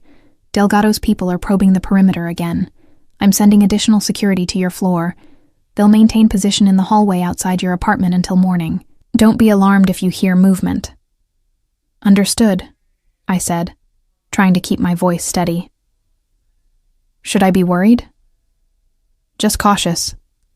They're testing our response patterns, seeing how quickly we react and how many personnel we deploy. It's intelligence gathering, not an immediate threat. But stay inside tonight, and tomorrow stick to public spaces with high foot traffic. After he hung up, I lay in bed listening to the sounds of the city. Sirens in the distance, traffic on the street below, the occasional footstep in the hallway that might be my security or might be Delgado's surveillance team. I thought about the conversation in Professor Hendricks' office, about the plan to transform myself from victim to professional mediator, from target to neutral party. It was audacious, possibly naive, and definitely dangerous. But it was mine. I wasn't waiting for Marcus Sterling to save me, or for Rafael Delgado to lose interest. I was creating my own path to survival using the only tools I had. My intelligence, my legal training, and my desperate belief that even in the darkest corners of the criminal underworld, there was still room for negotiation and compromise. I just had to survive long enough to prove it. The meeting with Marcus Sterling and Tom Hayes took place in a private room at an exclusive club in Midtown, the kind of place where discretion was valued above everything, and security cameras mysteriously malfunctioned when certain members requested privacy. Professor Hendricks and I arrived first, escorted by David Chen, who positioned himself outside the door. The room was elegantly appointed with leather chairs, dark wood paneling, and abstract art that probably cost more than my entire undergraduate education. Marcus arrived 10 minutes later, accompanied by 2 security personnel who took up positions flanking the entrance. He dressed formally for the meeting, a navy suit that emphasized his commanding presence. Tom Hayes arrived last, carrying only a leather portfolio and the calm confidence of someone who'd negotiated with dangerous people for years. "Tom," Marcus said, shaking his hand. "It's been a while. I heard you retired from the Bureau. 18 months ago. I found I was more effective outside the institutional constraints." Hayes took a seat, and we all settled around the conference table. "Thank you for agreeing to this meeting. Emma's situation is delicate, and I wanted to ensure we're all working from the same understanding before proceeding. Let's start with your assessment," Marcus said. "Is her mediation strategy viable?" "Yes, with caveats. She needs proper training, established credentials, and most importantly, Rafael Delgado needs to perceive her as genuinely independent. That last part is the challenge. Raphael knows you're protecting her, which creates an assumption of loyalty. That assumption exists whether I protect her or not, Marcus observed. The moment she warned me at Bellanova, Raphael concluded she was mine. Withdrawing protection won't change his perception. It'll just make her easier to kill. Agreed. So we need to reframe the narrative. Instead of Emma being your protected asset, she becomes an emerging professional mediator who gained expertise through involuntary exposure to your conflict. She's not working for you. She's building a career in high-stakes dispute resolution, and your conflict happens to be her case study. Professor Hendricks leaned forward. That reframing requires Emma to establish independent credibility quickly. I can provide formal legal representation to document her independence. Tom can provide introductions to the conflict resolution community. But Emma needs to do the actual work. Get certified, publish papers, attend conferences. She needs to become a real mediator, not just play one. I can do that, I said. I'm already planning to take the intensive certification course over winter break. I can write papers about neutral party establishment in criminal contexts. There's very little academic literature on it, so I'd be contributing to the field while building my credentials. Marcus studied me for a long moment. You understand that this path makes you more visible, not less? Right now, you're a protected secret. Once you start publishing papers and attending conferences as a gang mediator, you become a public figure. That creates different kinds of risks. I understand. But being a protected secret hasn't been working out very well for my peace of mind. At least if I'm a known mediator, I have a professional identity that's separate from being your liability. She's right, Hayes interjected. The paradox of witness protection is that hiding makes you vulnerable. You're dependent on secrecy and security that can fail. Visibility, when properly managed, creates its own protection. Once Emma is known as a mediator, killing her becomes counterproductive. It eliminates a potential resource that multiple parties might want to use in the future. Raphael still might kill her just to spite me, Marcus said. He might. But that's where my outreach becomes important. I need to approach Raphael not as your representative, but as a neutral party informing him that a mediator with potential value has emerged from your conflict. I mention Emma factually. She's a Columbia law student who intervened to prevent an assassination. She's now pursuing mediation as a career focus, and she's seeking to establish credentials in high-stakes criminal conflicts. No suggestion that you're behind this. No indication she's trying to mediate your specific dispute unless Raphael brings it up. And if he tries to kill her during this delicate positioning phase? Professor Hendricks asked. That's why Sterling's protection continues until Emma's professional identity is established and recognized, Hayes said. We're looking at 3 to 6 months of vulnerability while she builds credibility. During that time, she needs robust security and careful management of her public profile. Marcus pulled out his phone and showed us a photograph. This is Isabella Delgado, Raphael's daughter. 24 years old, artist, lives in Soho, deliberately separated from her father's business. Raphael's whole motivation for refusing my negotiation overtures is his unwillingness to establish precedents that might protect her by limiting targets. But here's the interesting thing. Isabella recently gave an interview to an art magazine, where she mentioned wanting to build bridges between communities divided by violence. She didn't mention her father specifically, but the subtext was clear. You think she might be an ally in establishing Emma's neutral status? I asked. I think she might be sympathetic to the concept of mediation in her father's world. She's experienced the cost of violence. She lost a brother in a gang shooting 5 years ago. If we could convince Isabella that mediators serve a valuable function in preventing that kind of loss, she might influence Raphael's perception. That's manipulative, Professor Hendricks said carefully, using his daughter to pressure him. It's strategic, Marcus corrected, and it's better than the alternative, which is continued violence until one side wins decisively, or we both bleed ourselves into irrelevance. Isabella wants peace in her father's world. We're offering a mechanism that might provide it. That's alignment of interests, not manipulation. We spent the next hour working through details. Hayes would make initial contact with Raphael's representatives within a week, floating the mediator concept, without specifically proposing Emma. Professor Hendricks would file documentation establishing herself as Emma's attorney, creating a paper trail of independent representation.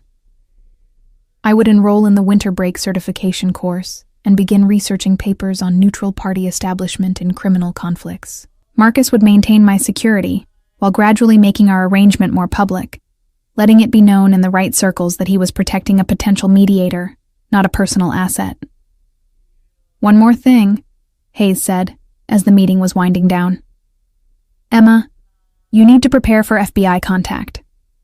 Once you start positioning yourself as a mediator in gang conflicts, the Bureau will want to talk to you.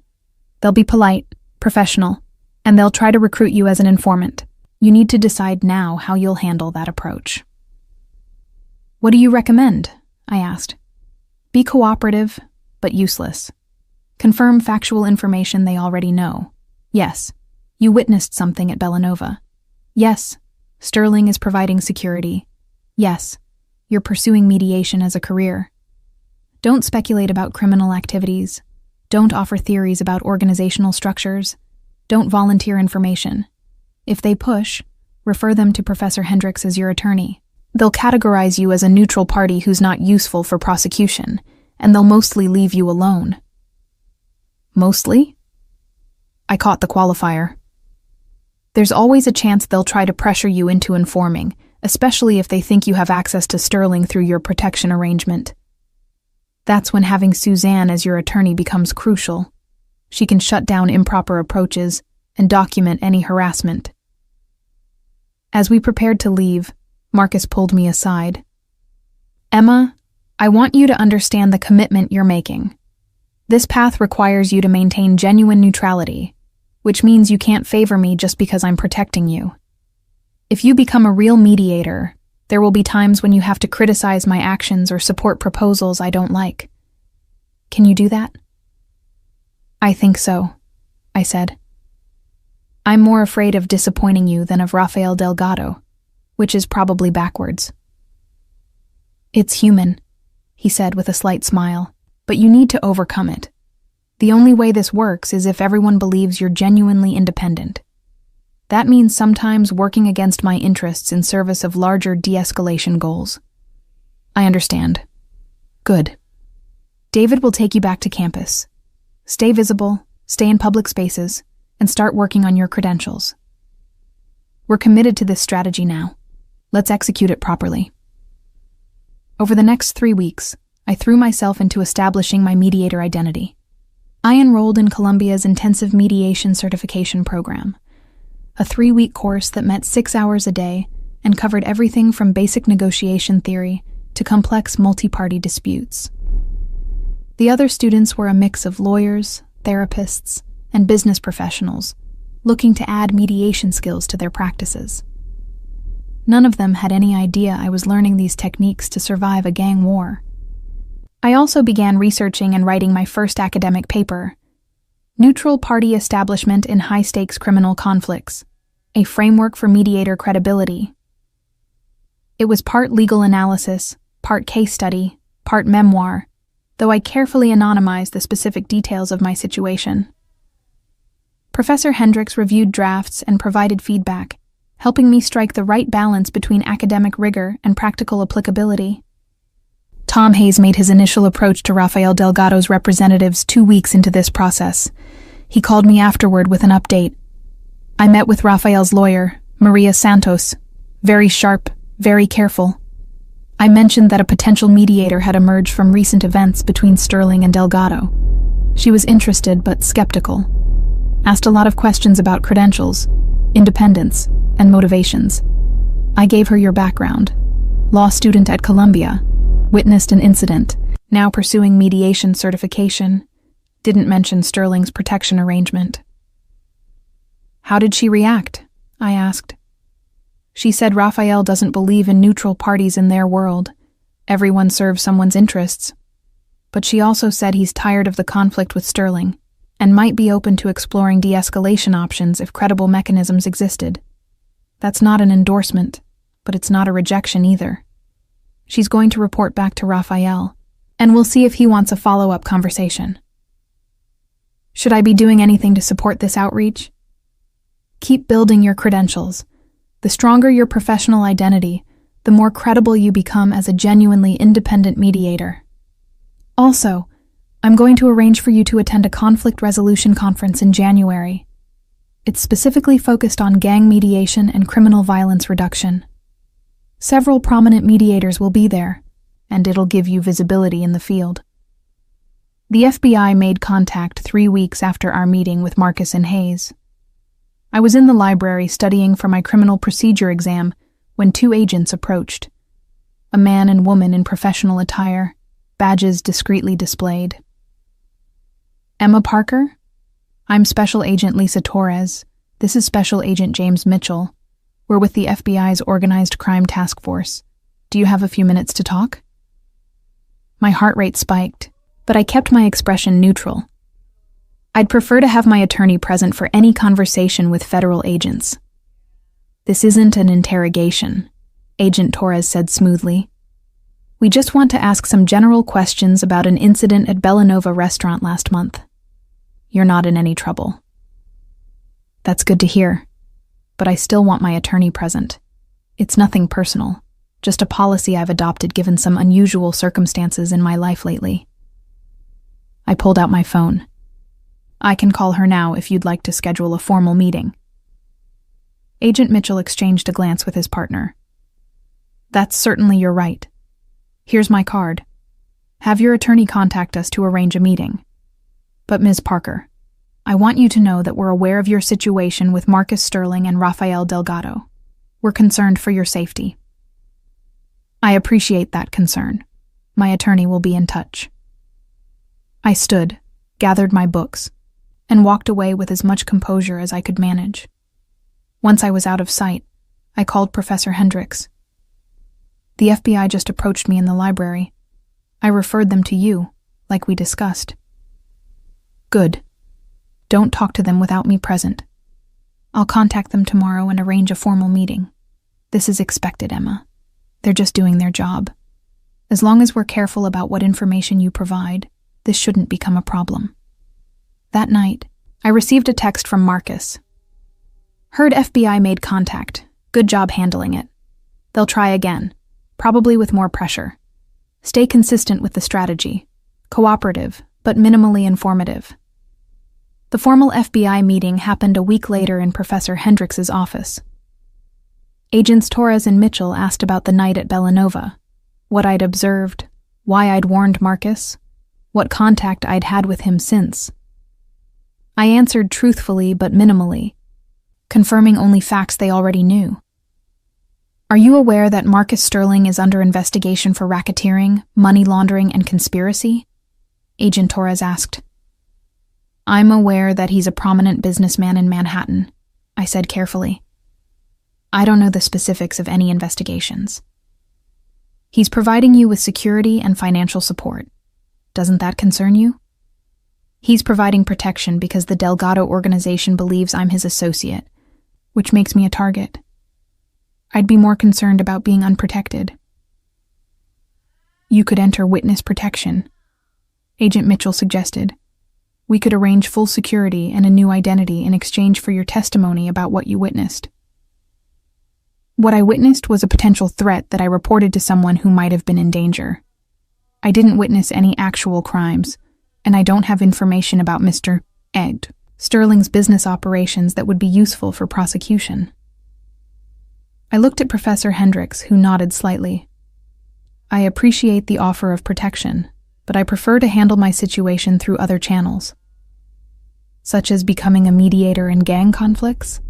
Agent Torres asked. We're aware you've enrolled in mediation certification, and you're writing papers about neutral parties in criminal contexts. That's an unusual career path for a law student. It's an underserved field with significant social impact, I said. Violence reduction in high-stakes conflicts requires neutral parties who can establish credibility with multiple sides. I'm interested in developing that expertise. The meeting continued for another 30 minutes, with the agents probing for information I didn't have and offering deals I wasn't interested in. Finally, Professor Hendricks intervened. "Agents, my client has been cooperative and answered your questions honestly. She doesn't have information relevant to your investigation, and she's not interested in witness protection.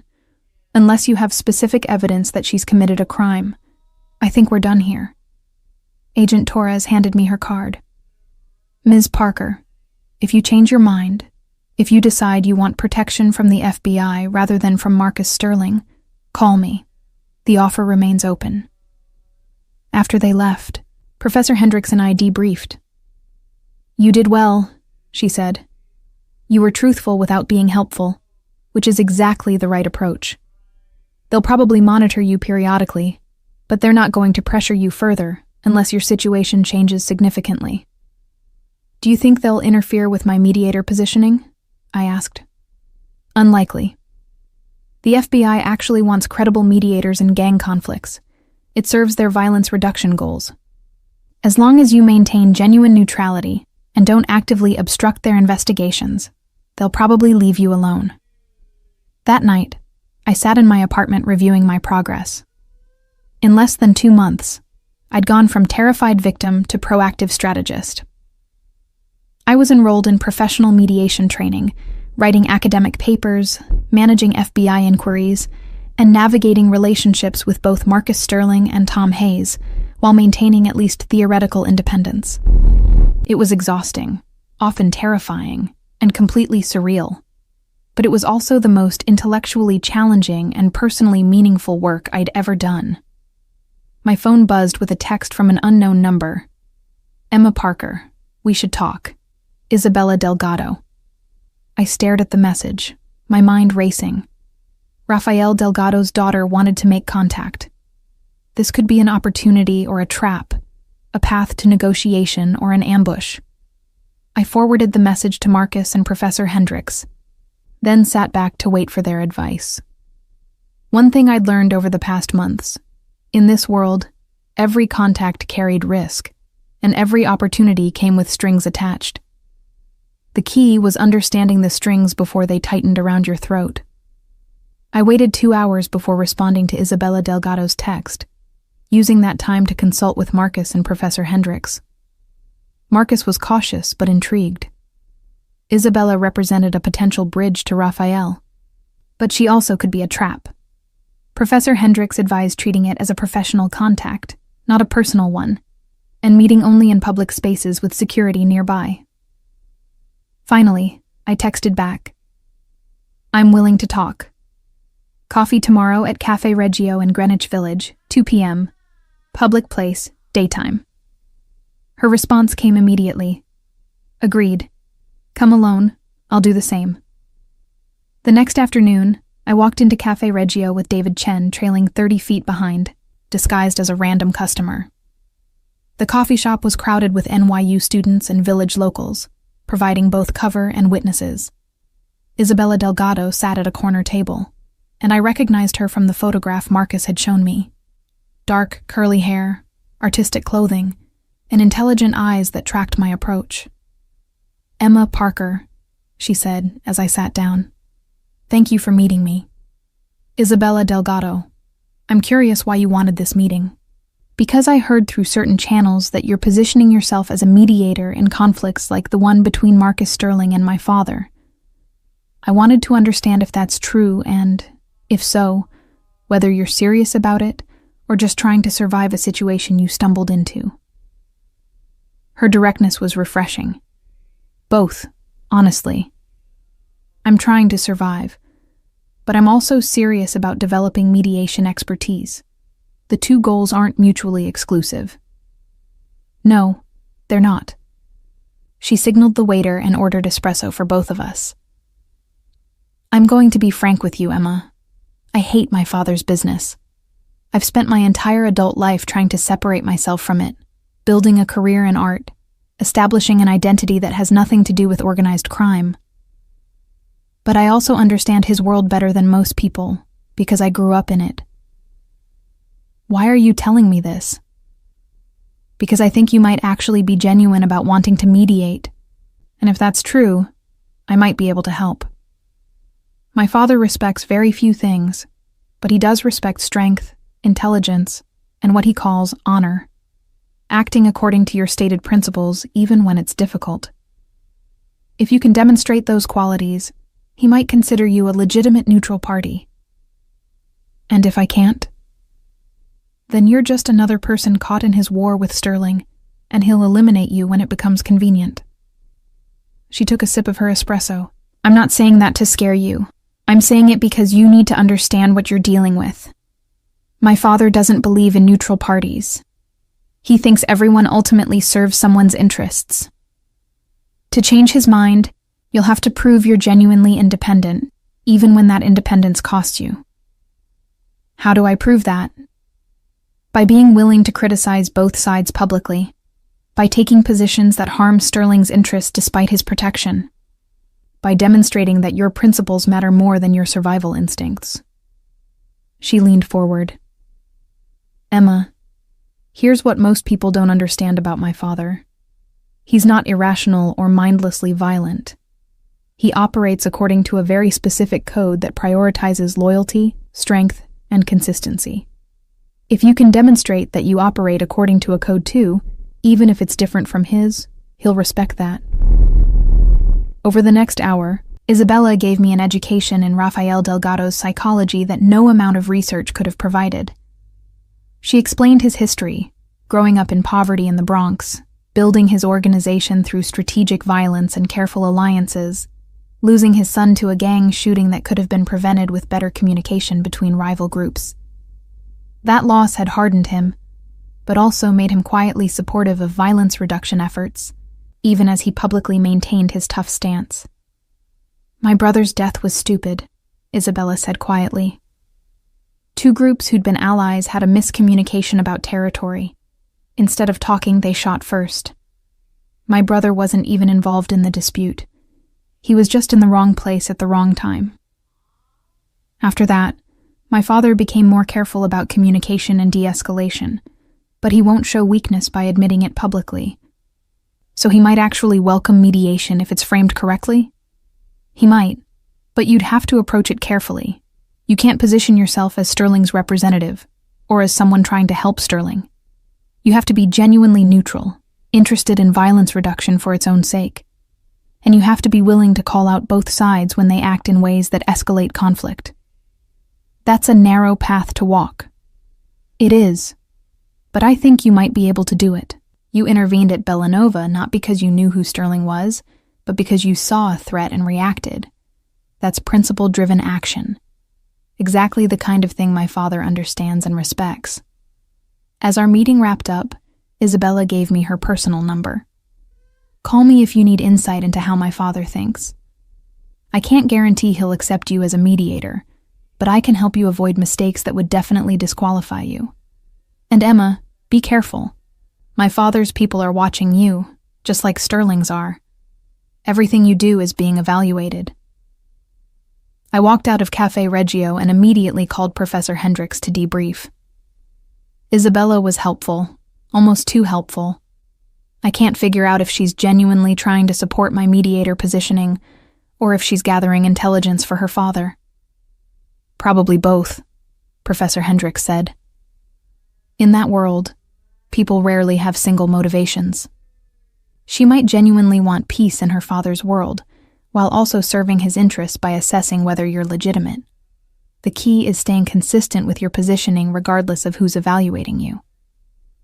Over the next month, several things happened that tested my ability to maintain neutral positioning. First, the Winter Break Mediation Certification Program concluded with a complex simulation, a multi-party dispute involving gang territories, legitimate business interests, and community concerns. I took the role of mediator and successfully navigated the simulation to a consensus agreement. The instructor, a veteran mediator named Dr. Patricia Reynolds, pulled me aside afterward. Emma, that was exceptional work. You have natural instincts for this field. Reading people, identifying underlying interests, reframing positions as mutual concerns. Have you considered making mediation your primary career focus after law school? I'm definitely considering it, I said carefully. I'm particularly interested in high-stakes criminal conflicts where violence reduction is a primary goal. That's a challenging specialty. Most mediators avoid criminal contexts because the risks are so high. But there's significant need. Gang violence costs communities enormously in lives, economic development, and social cohesion. If you're serious about pursuing it, I'd be happy to provide mentorship and introductions to the field. I'd appreciate that very much. Second, my academic paper on neutral party establishment was accepted for publication in the Columbia Journal of Conflict Resolution. Professor Hendricks had helped me revise it to be sufficiently academic while still being practically applicable. The published version included case studies from other cities, Chicago, Los Angeles, Baltimore, where mediators had successfully established neutral status in gang conflicts. It carefully avoided specific details about my own situation, but made clear that the framework had been tested in real-world conditions. Third, Tom Hayes reported progress with Rafael Delgado's representatives. Maria Santos reached out again. Rafael is interested in learning more about your credentials and positioning. He's not committing to anything, but he's willing to have a preliminary conversation about the theoretical value of mediators in conflicts like his. That's more than I expected at this stage. What happens next? I asked. We arrange a meeting. You, me, Rafael, and probably Maria. It'll be formal, carefully scripted, and extremely high stakes. Rafael will test you, ask difficult questions, probe your motivations, look for signs you're Sterling's asset rather than genuinely independent. You'll need to be absolutely consistent with your positioning. When? A few weeks, maybe a month. He's taking his time, which is good. It means he's seriously considering this rather than just humoring us. In the meantime, keep building your credentials and public profile. Fourth, and most challenging, I had to publicly critique Marcus Sterling's organization. A news article appeared about a violent incident in Midtown, a shooting outside a restaurant that Sterling's organization allegedly controlled. 2 people were injured, including a bystander. The article speculated about gang war escalation and community impact. I wrote a response piece for Columbia's Law Review blog, carefully arguing that both Sterling and Delgado organizations bore responsibility for the violence, and that their ongoing conflict was causing unacceptable civilian harm. I didn't reveal my personal connection to Sterling, but wrote as an informed observer concerned about violence reduction. Professor Hendricks reviewed the piece before I published it. This will anger Marcus, she warned. You're publicly criticizing his organization and implicitly calling for him to de-escalate. I know, but Isabella said I need to demonstrate genuine neutrality even when it costs me. If I only criticize Delgado and never Sterling, I'm not actually neutral. I'm just Sterling's defender with better marketing. You're right, but be prepared for consequences. I published the piece, and within hours my phone rang. It was Marcus. Emma, I just read your blog post. We need to talk. We met that evening at his penthouse, and I could sense his displeasure the moment I walked in. He dismissed his security and poured himself a drink before speaking. You publicly criticized my organization and suggested I'm responsible for civilian casualties. You understand this damages my reputation and potentially strengthens Rafael's position in any negotiation? I understand, I said, keeping my voice steady despite my racing heart. But if I'm going to be a credible mediator, I can't protect your interests at the expense of my principles. That shooting did injure a bystander, and your conflict with Delgado is causing community harm. Those are facts, and acknowledging them doesn't make me disloyal. It makes me honest. Honest, he repeated, with an edge to his voice. You're protecting yourself by sacrificing my interests. That's strategic, not honest. It's both. Marcus, you told me yourself that this only works if I'm genuinely neutral. That means sometimes criticizing you when your actions escalate violence. If I can't do that, I'm not a mediator. I'm just your employee with a fancy title." We stared at each other for a long moment. Then, surprisingly, Marcus smiled slightly. "Isabella contacted you, didn't she? This has her fingerprints all over it, pushing you to demonstrate independence by publicly criticizing me. She gave me advice about how your conflict looks to neutral observers. What I did with that advice was my decision." "Fair enough." He took a sip of his drink. "For what it's worth, you're right about the shooting. My people got sloppy, and a civilian got hurt. That's unacceptable, and I've made that clear to my organization. But Emma, you need to understand, in my world, public criticism is seen as disloyalty. I'm protecting you because you saved my life, and because I think you're valuable. Don't make me regret that decision by becoming a liability." "I'm trying to become valuable in a different way," I said. "Not as your protected asset, but as a genuinely neutral mediator who both you and Raphael can trust. That requires me to maintain independence, even when you don't like what I say." "I know. It doesn't mean I have to like it." He refilled his glass. "Your meeting with Raphael is scheduled for 3 weeks from now. Tom Hayes will accompany you. Raphael will test you extensively about your motivations, your relationship with me, your understanding of his world. If you pass those tests, he'll consider recognizing your neutral status. If you fail, you'll be back to being a target." "I understand." "Do you? Because this is your last chance to back out. Once you meet with Raphael, you're committed to this path. You can't retreat to being just a law student under my protection. You'll be a known quantity to both sides, and your survival will depend on maintaining that neutral position regardless of the pressure." "I'm committed," I said. "I've been committed since I decided not to run or hide or pretend this wasn't happening. This is my path forward, and I'm going to see it through." The 3 weeks before my meeting with Raphael Delgado were intense. I prepared extensively with Tom Hayes and Professor Hendricks, rehearsing responses to difficult questions, clarifying my positioning, and studying everything I could find about Raphael's history and psychology. Isabella provided additional insights, teaching me the subtle protocols and expectations of her father's world. "He'll test your courage," she warned, "not by threatening you directly, but by creating situations where most people would back down or defer. You need to be respectful but firm. Acknowledge his authority in his world, while asserting your independence in yours." I also continued building my public profile as a mediator.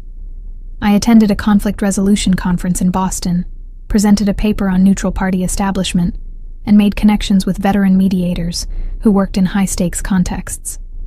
Dr. Patricia Reynolds introduced me to several colleagues who'd successfully mediated gang conflicts, and I absorbed everything they could teach me about navigating that dangerous specialty. Finally, the day of the meeting arrived. Tom Hayes picked me up at 1 p.m. in an unmarked car. We drove to a restaurant in Little Italy that Raphael Delgado owned, neutral territory where both sides could meet safely.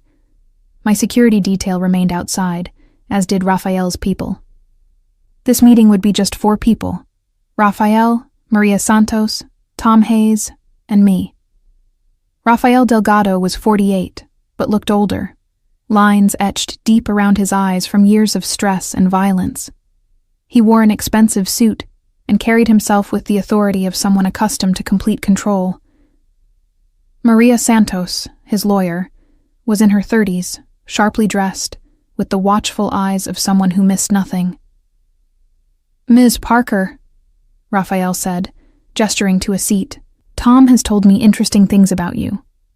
I wanted to assess you personally before deciding whether mediators have any place in my world."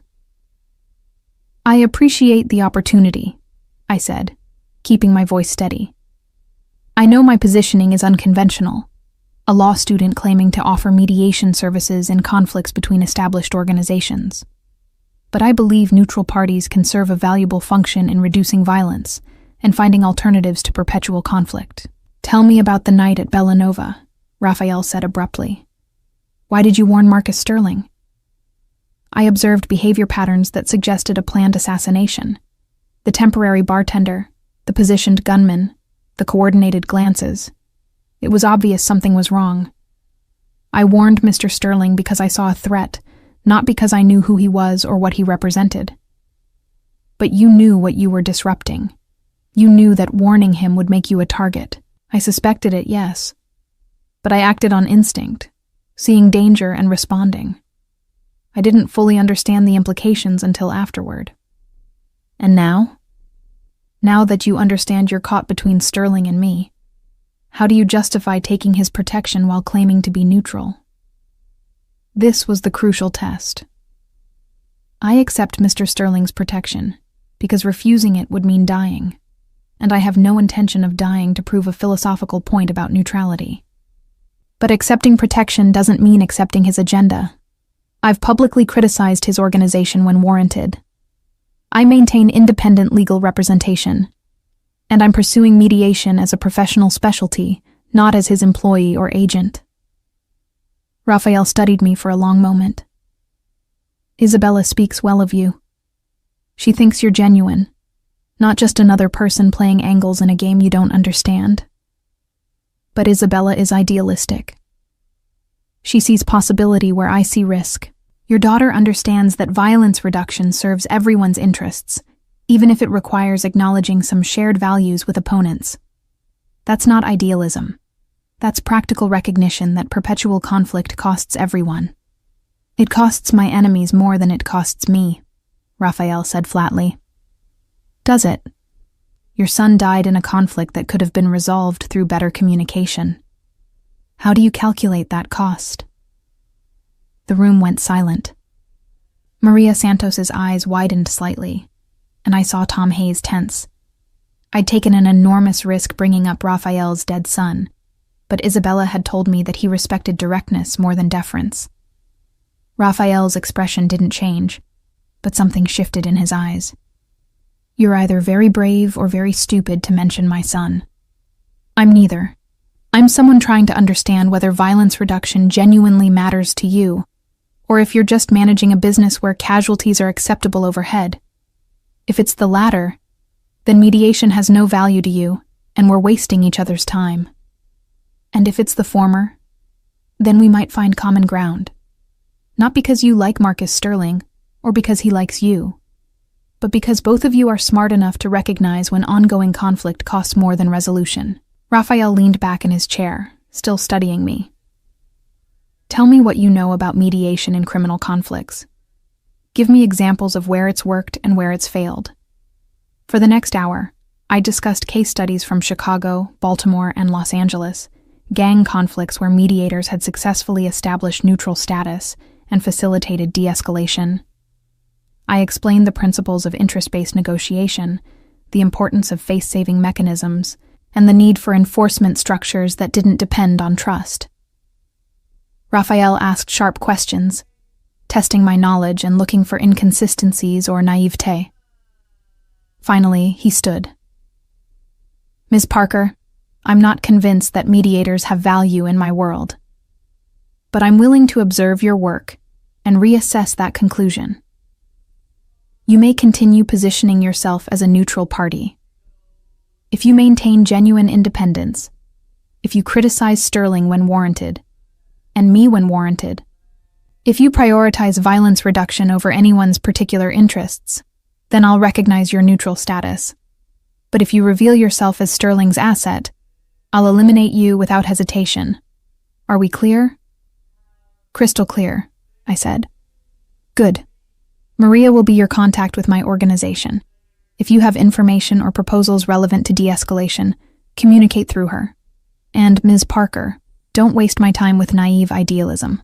I'm a businessman in a violent industry. I'll engage with mediation if it serves my interests, not because it's morally virtuous. I understand. Violence reduction isn't about virtue. It's about rational choice theory. Reducing conflict costs while maintaining necessary operations serves everyone's bottom line. Something like approval flickered across Raphael's face. You're smarter than you look. We'll see if you're smart enough to survive what you've started. He left with Maria Santos, and I found myself alone with Tom Hayes in the empty restaurant. I realized I was shaking, adrenaline and relief flooding my system simultaneously. "You did well," Tom said quietly. "Bringing up his son was risky, but it worked. You demonstrated that you're willing to engage honestly even about painful subjects. That's exactly the kind of courage Raphael respects." "I thought he was going to kill me right there." "He considered it. But you didn't back down. And you made a logical argument for why mediation serves his interests. That's about the best outcome we could have hoped for." He stood.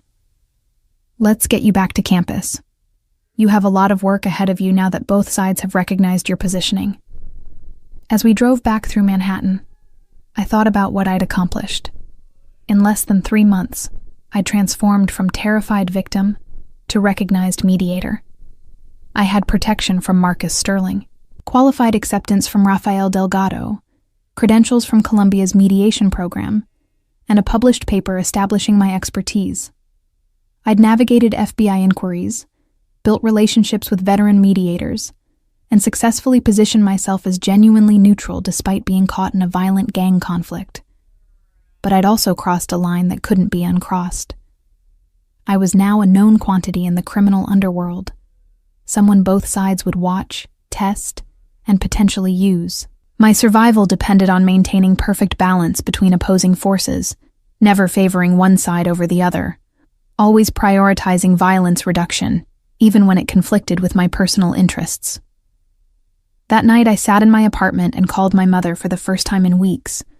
We talked about ordinary things, her job, my classes, upcoming holidays. I didn't mention gang wars or mediation, or the fact that my life had become something from a crime novel. For 30 minutes, I was just Emma Parker, law student and daughter, living a normal life. After we hung up, I looked at the secure phone Marcus had given me, at Isabella's number saved in my contacts, at the business cards from FBI agents and veteran mediators and Maria Santos. These were the pieces of my new life, the networks and relationships that would determine whether I survived the situation I'd created for myself. I'd underlined 6 words on a restaurant receipt: gunman, bar, setup, failed, exit, now, and changed everything. I'd saved Marcus Sterling's life and lost my own innocence about how the world really worked. But I'd also found a purpose, a specialty, a way to contribute to violence reduction in communities that desperately needed it. The path ahead was uncertain and dangerous. There would be more tests, more conflicts, more moments where I'd have to choose between safety and principles. But for the first time since that night at Bellanova, I felt like I had agency, not just reacting to threats, but actively shaping my own survival through intelligence, training, and courage. I was Emma Parker, mediator in training, caught between criminal organizations and federal law enforcement, trying to reduce violence while staying alive. It wasn't the career path I'd imagined when I started law school, but it was mine, and I was determined to succeed at it, one impossible negotiation at a time.